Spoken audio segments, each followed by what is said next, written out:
સમાચારોમાં આગળ વધીએ, વાત કરીએ મહેસાણામાં એસપીજીના લાલજી પટેલ દ્વારા ગંભીર આક્ષેપ લગાવવામાં આવ્યા છે। ગુજરાતમાં અનેક જિલ્લામાં પ્રેમ લગ્ન ખોટી રીતે થયા હોવાના આક્ષેપ તેમના દ્વારા લગાવવામાં આવ્યા।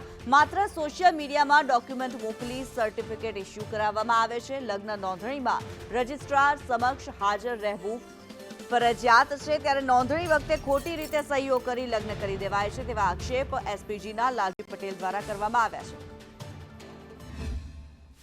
એમાં એ લોકો જે લગ્ન કરવા ઈચ્છુક હોય એવા યુવાન યુવતીઓ શું કરે છે, પોતાના ડોક્યુમેન્ટ ખાલી મોકલી દે છે વોટ્સએપમાં, અને મંદિર પણ જગ્યા ખોટી બતાવવામાં આવે છે, વકીલ કહેવાના ખોટા બતાવવામાં આવે છે, બ્રાહ્મણ પણ ખોટા બતાવવામાં આવે છે, અને ખાલી ફોટા વોટ્સએપમાં મોકલવાથી સીધા લગ્ન થઈ જતા હોય છે અને સીધું એમના ઘેર સર્ટી આવી જતું હોય ફક્ત નાની મામૂલી રકમમાં। તો આજે દીકરી નાની ઉંમર હોય, એને 18 વર્ષનો કાયદો છે કે 18 વર્ષની દીકરી હોય અને 21 વર્ષનો દીકરો હોય તો એ ફક્ત એ લગ્ન કરી શકે છે ગમે તો। એ કાયદાનો દુરુપયોગ કરીને આ લોકો ફક્ત નાની રકમમાં આજે મા બાપને એટલા દુઃખી કરે છે અને સીધો એમના ઘેર લેટર આવી જાય કે ભાઈ તમારી દીકરીને કે દીકરાનો લગ્ન થઈ ગયો।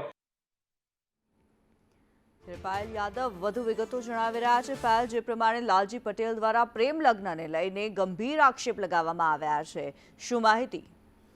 ચોક્કસ એસપીજીના લાલજી પટેલ જે છે અધ્યક્ષ, તેમણે અનેક ખુલાસા જે છે તે કર્યા છે। ગુજરાતમાં અનેક જિલ્લાઓમાં પ્રેમ લગ્ન જે છે તે ખોટી રીતે થયા હોય તેવા આક્ષેપો તેઓ કરી રહ્યા છે। માત્ર સોશિયલ મીડિયામાં જ આ જે ડોક્યુમેન્ટ જે છે મોબાઈલ દ્વારા મોકલી દેવામાં આવે છે અને ત્યારબાદ આ જે લગ્ન નોંધણીનું સર્ટિફિકેટ જે છે તે મળી જતું હોય છે તેવા આક્ષેપો જે છે તે કરવામાં આવી રહ્યા છે। ત્યારે જે લગ્ન નોંધણી જે રજિસ્ટ્રાર સમક્ષ હાજર રહેવું ફરજિયાત હોવા છતાં પણ આવી પ્રકારની સહીઓ કરીને આવા લગ્ન જે છે તે કરી દેવાતા હોય છે, ત્યારે તેના ઉપર તેમને આક્ષેપો કર્યા છે કે આ પ્રકારે મહેસાણા, બનાસકાંઠા અને આણંદમાં અનેક આવા લગ્ન થયા છે તેવા પ્રકારના પણ તેઓ આક્ષેપો કરી રહ્યા છે અને ક્યાંક ને ક્યાંક તેની પાસે પુરાવા હોવાનું પણ તેઓ જણાવી રહ્યા છે। જ્યારે લગ્ન નોંધણીના કાયદામાં જોગવાઈ જે કહી શકાય છતાં ગ્રામ્ય સ્તરે તેનું કોઈ પણ પાલન જે છે તે કરવામાં નથી આવતું, તેના ઉપર અનેક આક્ષેપો થઈ રહ્યા છે।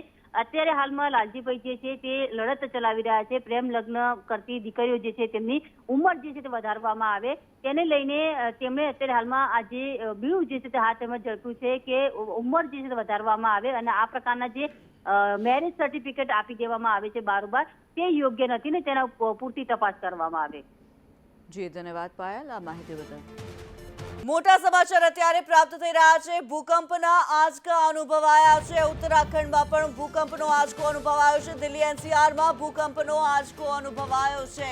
દિલ્હી એનસીઆરમાં ભૂકંપનો આંચકો અને ભૂકંપની તીવ્રતા 6.2ની માપવામાં આવી છે। રિક્ટર સ્કેલ પર બપોરે 2:53 આ આંચકો અનુભવાયો છે। તીવ્રતા જે જોવા મળી રહી છે 6.2ની તીવ્રતાનો આ ભૂકંપનો આંચકો કે જે नेपाળમાં ભૂકંપનું કેન્દ્રબિંદુ હોવાનું સામે આવી રહ્યું છે। हम 5th फ्लोर पर हैं तो उसी वक्त भूकंप हमने महसूस किया।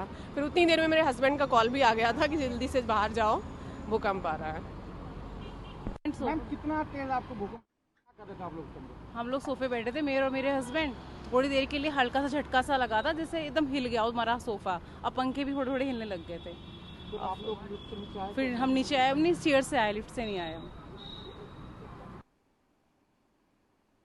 અને અત્યારે अजय यादव हमारी साथे जोड़ाયેલા છે। अजय, आपसे जानना चाहेंगे जिस प्रकार से दिल्ली एनसीआर में भूकंप का अनुभव किया गया है, क्या ज्यादा जानकारी इसको लेकर? देखिए, निश्चित तौर पे काफी तेज भूकंप का झटका महसूस किया गया। यहाँ तक कि जो लोग अपने बेड पे सोए हुए थे उनको भी झटके का महसूस हुआ और कई सारे ऐसे लोग थे जब उनको भूकंप की आहट हुई तो अपनी बिल्डिंगों को छोड़ करके नीचे भागते हुए नजर आया। और कहीं एक जगह का ये नजारा नहीं था, बल्कि ये कह सकते हैं कि दिल्ली एनसीआर तो था ही, बल्कि पूरे उत्तर भारत में जो कि नेपाल से काफी करीब पड़ता है, सब जगह इसी तरह के नजारे देखने को मिले। और खास करके काफी तेज भूकंप का झटका महसूस किया गया और सभी लोगों ने इसको महसूस किया। और कह सकता है कि हालांकि अभी किसी जानमाल के नुकसान की बात नहीं है, लेकिन लोगों में कहीं न कहीं एक घबराहट का माहौल था और लोगों को डर था कि अगर एक बार भूकंप आता तो हो सकता है कि दूसरी बार भी ये आए। और कहा यह भी जा रहा है कि 2 बार भूकंप के झटके महसूस किए गए 30 मिनट के भीतर। 2:25 पे पहला झटका महसूस किया गया और कहा जा रहा है कि इसका जो केंद्र है वो नेपाल में है। और पहला झटका जो था वो 4.6 और दूसरा जो झटका था वो 6.2 तीव्रता का था। और इसका जो केंद्र है वो नेपाल में, और कहा जा रहा है कि 9 किलोमीटर जमीन के भीतर जो भूकंप का था वो केंद्र बताया जा रहा है। लेकिन इसका नेपाल पे क्या असर पड़ा है और उत्तर भारत में खास करके नेपाल से सटे हुए जो भारत के हिस्से हैं वहां पर किस तरह का असर पड़ा है, ये अभी आना बाकी है। लेकिन दिल्ली और एनसीआर की अगर बात करें तो भूकंप का सीधा तौर पे लोगों ने झटका महसूस किया और डर के मारे लोग अपनी बिल्डिंगों के बाहर भागे। और अभी भी कहीं न कहीं लोगों के मन में ये डर है कि भीतर जाने पे हो सकता है कि कोई इसी तरह से तीसरा झटका महसूस हो। तो लोगों में एक डर का माहौल है, लोग अभी भी बाहर हैं। लेकिन ये जरूर है कि जो भूकंप का तेज झटका पूरे दिल्ली एनसीआर में महसूस किया गया, उत्तराखंड हिमाचल में भी महसूस किया गया और इसी तरह से उत्तर प्रदेश और बिहार के बहुत सारे हिस्सों में भी महसूस किया गया है।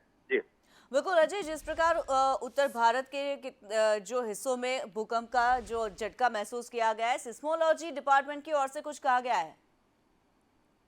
देखिए, सिस्मोलॉजी डिपार्टमेंट की तरफ से कहा गया है कि जो भूकंप की जो तीव्रता है वो उसका जो केंद्र है वो नेपाल में है। उसकी तीव्रता दो तरीके की बताई गई, पहला तो 4.6 बताई गई, दूसरा 6.2 बताया गया और ये कहा गया कि 30 मिनट के भीतर 2 बार ये झटका महसूस किया गया है।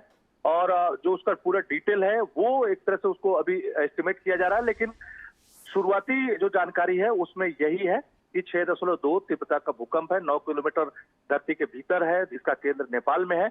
और ये उत्तर भारत के बहुत सारे हिस्से में, जिसमें आप कह सकते हैं मध्य प्रदेश के भी कुछ हिस्से हैं, राजस्थान के भी कुछ हिस्से हैं और उसी तरह से तिब्बत के बहुत सारे हिस्से हैं, हिमाचल प्रदेश और जम्मू कश्मीर के बहुत सारे हिस्से हैं। तो ये सब पूरे जगहों पे जो भूकंप जो है वो उसके झटके महसूस किए गए हैं, लेकिन इसका केंद्र जो है वो नेपाल में है।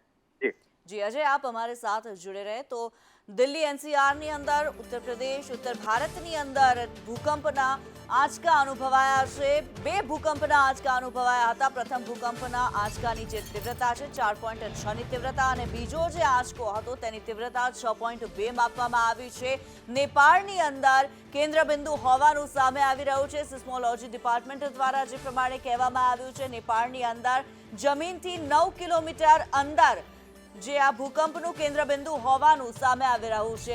ભૂકંપના ઝટકાના કારણે થઈને લોકોની અંદર ડરનો એક માહોલ જોવા મળ્યો હતો। લોકો જે ઊંચી ઇમારતમાં રહેતા લોકો હતા તેમણે વધુ અનુભવ કર્યો છે અને તેઓ તાત્કાલિક એક સલામત સ્થળે ખસવા માટે થઈને नीचे उतरी गया था। ત્યારે अजय जोड़ाયેલા છે। अजय, जिस प्रकार भूकंप के झटके जो महसूस हुए थे उस टाइम पे किस प्रकार का माहौल रहा है? लोग काफी डरे हुए लग रहे हैं। देखिए, निश्चित तौर पे काफी डर का माहौल था क्योंकि भूकंप का जो झटका था वो इतना तेज था कि सभी लोगों ने महसूस किया। यहाँ तक कि कहा जा रहा है कि जो लोग बेड पे सोए हुए थे उनको तो महसूस हुआ ही, लेकिन जो लोग खड़े थे उनको भी महसूस किया। क्योंकि आप इससे अंदाजा ला सकते हैं कितना तेज भूकंप का झटका था। और जब ये किसी एक शख्स ने जब इसकी बात की तो पूरी बिल्डिंग में इस तरह से अफरा तफरी का माहौल हुआ। लोग निकल करके अपने घरों से, अपनी बिल्डिंगों से बाहर गए। और इसी तरह से जो बड़ी बड़ी बिल्डिंगें हैं, निश्चित तौर पे वहां पे सबसे ज्यादा अफरा तफरी या घुटन का माहौल होता है, क्योंकि हर व्यक्ति एक पैनिक होता है और सबको लगता है कि जल्दी से जल्दी इस बिल्डिंग से निकल करके बाहर चले जाएं। लेकिन सब बड़ी बिल्डिंगों में इस तरह से व्यवस्था नहीं होती है, आप चाहकर भी इतने जल्दी रोड पे नहीं आ सकते हैं। तो एक कहीं न कहीं घबराहट का माहौल था, लेकिन लोग उतरे और करीब करीब सभी लोग अपनी बिल्डिंगों से बाहर आए। सड़कों पे एक मजमा जरूर देखने को मिला।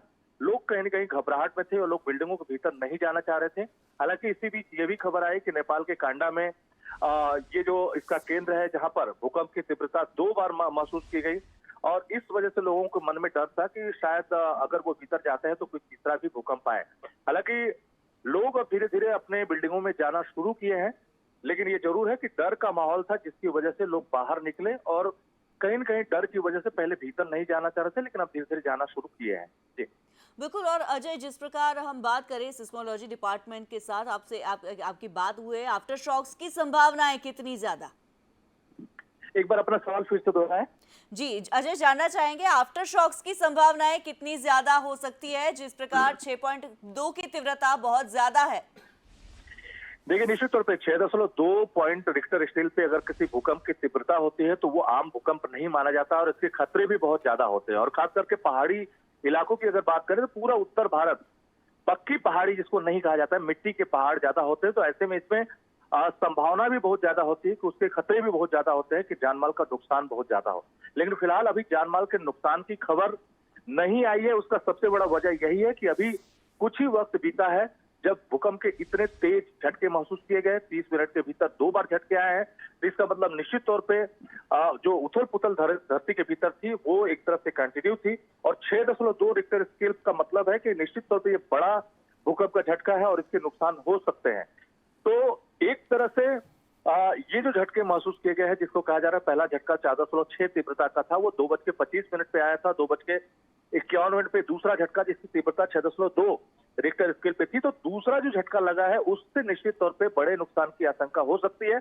और उसके एक और भी अगर भूकंप विभाग से जुड़े हुए जितने भी वैज्ञानिक अगर उनसे बात करें कि अगर एक के बाद एक तो कई झटके अगर लगते हैं, तो ऐसे में खतरा और ज्यादा बढ़ जाता है कि उसकी वजह यह होती है कि पहले झटके में कहीं न कहीं बिल्डिंगों पे जो असर पड़ता है, दूसरे झटके के बाद उस बिल्डिंग पे और ज्यादा असर होता है। ऐसे में अगर कोई जर्जर बिल्डिंग है तो वो गिर सकती है, और या जर्जर इलाके में या कच्ची मिट्टी पे अगर कहीं पे कोई बिल्डिंग है तो उसका सीधा असर पड़ता है। तो पूरा नेपाल या कह सकते उत्तर भारत के जो पहाड़ी राज्य है वो कच्ची पहाड़ियों पे एक बसावट होती है, तो निश्चित तौर पे उसका असर हो सकता है। लेकिन किस टाइप का असर हुआ है ये अभी थोड़ा वेट करने की बात है। लेकिन ये जरूर है एक के बाद एक अगर 2 भूकंप के झटके आए हैं तो निश्चित तौर पे ये थोड़ा सा चिंताजनक बात है। और बड़ा भूकंप का झटका है, 6.2 रिक्टर स्केल पे है, तो अभी थोड़ा इंतजार करना पड़ेगा कि किस तरह की संभावना है या किस तरह की कैजुअलिटी अगर हुई है तो किस टाइप से हुई है। तो ये थोड़ा देखने वाली बात होगी। जी धन्यवाद अजय इस जानकारी के लिए।